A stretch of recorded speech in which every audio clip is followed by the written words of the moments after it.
On in 3, 2, and 1. And ladies and gentlemen, that music brings the return of the Round Table of Terror here to the Big Scary Show. It's been taking a little summer break, but we're back and we're having a good time. Now, folks, we've all been to that one haunted house, that one where you walk in and you're in a kitchen, then you're in a clown room, then suddenly you're in a maze, and suddenly you're in a laboratory, and back to a bedroom. What the heck's going on? It's a weird theme. Maybe a bad story. Maybe there's no backstory to your haunt. You know, when we have Dick Terhune on our show and talk about commercials, he always says everyone loves a good story. So we thought we'd talk about what makes a good story for a haunt, whether it's a single theme, whether it's a multi-theme. We've brought in somebody who knows a little bit about storytelling for a haunt. He was a creative director at Howl-O-Scream at Busch Gardens in Tampa, Florida, as well as ran a haunt called the Vault of Souls. It was kind of an interactive theater experience. Entertainment consultant Scott Swenson is with us. Scott, are you there? I am here. And yes, let's tell some stories. I think that would be fun. You're down in Tampa right now? Yes, I am. Watching the weather roll through, as beautiful Florida it often does. We've been having thunderstorms all day, so if you hear rumbles in the background, it's not my stomach. I promise it's the weather. Fantastic. And our usual bevy of hosts are here. Someone who's had a little bit of experience creating storylines for Trails of Terror up in Rhode Island. That would be Storm. Greetings from Rhode Island, where the weather's pretty much like in Florida, which I was reminded of constantly this week as, you know, my former boss, Scary Larry, was up here. Down in the Cincinnati area, home of the Dent Schoolhouse, one of the best storied single-themed haunts I've ever been to, and the home of Meat Hook Jim. That would be Cincinnati, not the Dent Schoolhouse. That's correct. And by the way, yeah, the Round Table's back from a summer break because you tried to surf on it last time in California. Hey, you know, do like the natives do. And somebody who has weaved some amazing instrumental tales on many of his different CDs, our very own haunt-strumentalist up in Columbus, Ohio, Jerry Vane. And all you dumbasses thought I quit. Ha! But you got a new car out of it. Cool. Yeah, not from our paychecks.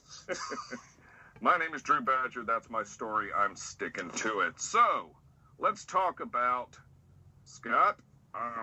You know, this time of year, you see lots of people on the forums, on various, boards and things online saying, hey, I want to do a haunt in 2019 or 2020 or something like that. Where do I begin? And a lot of people say it always begins with a good story. True? Not true? What do you do? 100% true. 100% true. I've done several seminars and classes on this at various live shows and even on my own podcast. And the bottom line is good storytelling isn't just show business, it's good business. What storytelling does for you is it gives you a structure. It gives you a beginning, a middle, and an end. It helps dictate not only your content, but also your marketing. And if you want to get into merchandising, if you want to get into basic brand recognition, you have to tell a compelling story. You have to affect people on an emotional level. And obviously, in the haunt industry, the goal is to scare the crap out of people. And let's face it, the best way to scare somebody is to take them on a journey. I mean, this is true of all great haunt material, whether it's a live haunted attraction or scary stories, a Hitchcock film. You've got to take somebody from one place to another. I mean, Joe Jensen said that every haunt has exactly the same story. It's the journey to hell and back again. And I agree with him 100%. It's the nuances in that journey that make it interesting and make it successful. Absolutely. You come up with something better than just, and I will tell you this, as a consultant myself, one of my very first clients, I asked them what the backstory of their haunt was, and they told me, quote, monsters have taken over our haunted house, unquote.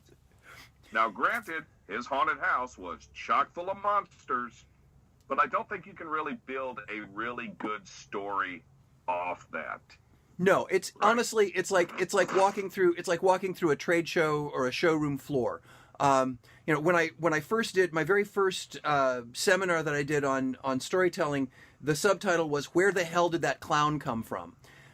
It was all of it because everybody wants to throw in a clown or the cool thing they see at the Transworld shows or the cool thing they see at HauntCon or whatever, and they want to like lift it and stick it in there and go, "This is great." And what ends up happening is it throws people so completely off. When it comes, you mentioned backstory. There is a part of the storytelling process that the guests may never, ever see, and that is okay. It gives your actors something to play. It gives your designers something to work off of. It helps, like I said, it kind of helps dictate where you're going with your story. I think that when you've got a really strong backstory, or what I refer to as show bible or venue flow, what you've done is you've created the map that is going to lead you from nowhere to success. Interesting. Does that also apply to all the actors and everything like that? Obviously, if you're working a drop panel, you don't necessarily need a huge bit of character development, but all of us on the show have acted at various times, and the question we're always invariably asked is, what are you supposed to be? Right. And a lot of times you don't have an answer because you were never given an answer. Other times you were told create one. Other times you may have something elaborate. Well, in any haunt that I've ever worked on, or any haunt that I've ever been affiliated with, and again, a lot of them are theme park or corporate-ish haunts, but every actor knew exactly what their backstory is. You're right. When you have a drop panel, it's basically just startle the crap out of somebody. But at the very least, you have to know where you fit within the overall story. What has happened just before you? What is going to happen just after you? And where you fit. When a drop door hits, if you don't have a pre-recorded audio trigger, which I've done that a lot as well, just to save actors' voices, but if you don't, what you say, even if it's something as startling as "go" or "help" or whatever, it has to fit within the overall story arc. Because if you have a drop door in the middle of a mortuary and someone pops out and says, "I'm going to drink your blood," why? We're in a mortuary. We've never mentioned vampires. It has absolutely nothing to do with the storyline, and it takes people completely out of the experience. It makes them go, "That is an actor who doesn't know what they're doing," or at least that's what it does for me. So no matter how large or small your performance is within the overall experience, you got to know at least where you fit in. And it gives you. A story gives you a jumping off point. It gives you something to make what you're doing not just drop the door, scream, close the door, drop the door, scream, close the door. Because actors who do that last about 2 nights. And then they've either lost their voice or lost interest. So if you've got a story, at least they've got something to play. They've got something to keep them interested and involved. It doesn't have to be complex, but it's got to be something. Sure. Now, we mentioned at the beginning you were the director of the Vault of Souls, which, when you explained that to me, that has to be one of the most interactive, immersive things I've ever heard. Can you briefly tell us what the Vault of Souls was in Tampa? Sure. The Vault of Souls are what we referred to as Elegant Fear. Basically, it took place in a 1923 bank building, which had been beautifully restored. The first room was a 3-story white marble open atrium. So we decided to hold a cocktail party. In lieu of a queue, we did a cocktail party. And when guests were called, they would then proceed into what I referred to as the second act of the experience. It was a completely immersive space that was in the basement underneath this building. And talk about a dream. This basement had not been touched since the late 50s, early 60s. So it was parts of it were dilapidated. Obviously, we made it all completely safe, but I didn't have to do a whole lot of theming because it was already pretty much done. And our storyline was such, it was actually based on a quote from the original bank president. And I don't remember, I'm paraphrasing the quote a little bit, but he basically said, "We will offer our guests things that have never been offered before. And since it opened in the 20s, we decided to make it so that not only was this bank holding money and valuables, but after their clients died, it would actually hold their souls in abeyance. And so if they were concerned that their afterlife would not be particularly pleasant. So it was sort of like a vault that became purgatory for these people who passed away in the 1920s. And when guests went downstairs, they were given a neutral white face mask and told they could not speak. There was no pathway, so it was a 15,000 square foot experience that guests explored on their own. They were encouraged to pick things up, to read things. If there was a padlock or a key, see if they could find which key went into which padlock. There are some rooms you wouldn't get in unless the spirit who lived there invited you in. So it was completely immersive. Everybody came out of there with their own understanding of what the overall story was and how the characters worked together. And then when they finished, they emerged into a 1920s speakeasy, which had flappers and music and sort of another cap for the night.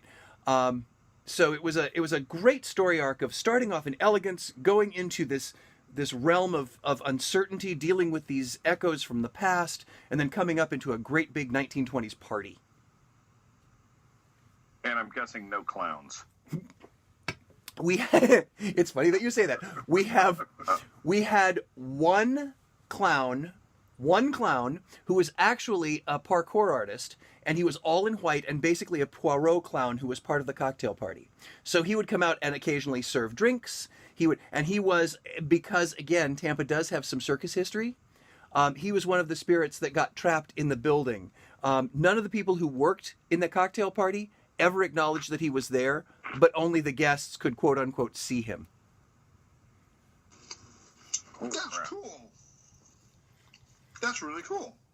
Thank you. We had a blast doing it. I will give credit where credit is due. The Wilson Company, which is the company that owns the building and actually the entire city block, came to me the week after I left Busch Gardens and said, we've wanted to do a Halloween event, but we wanted to wait until you were available to do it.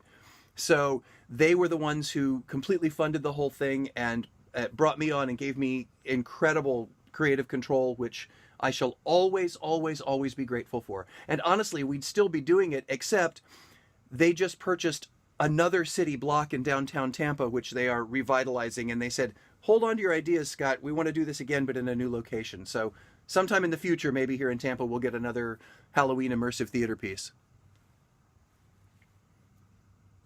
That's fantastic. I just want to know how many times you had to chase Geraldo Rivera away.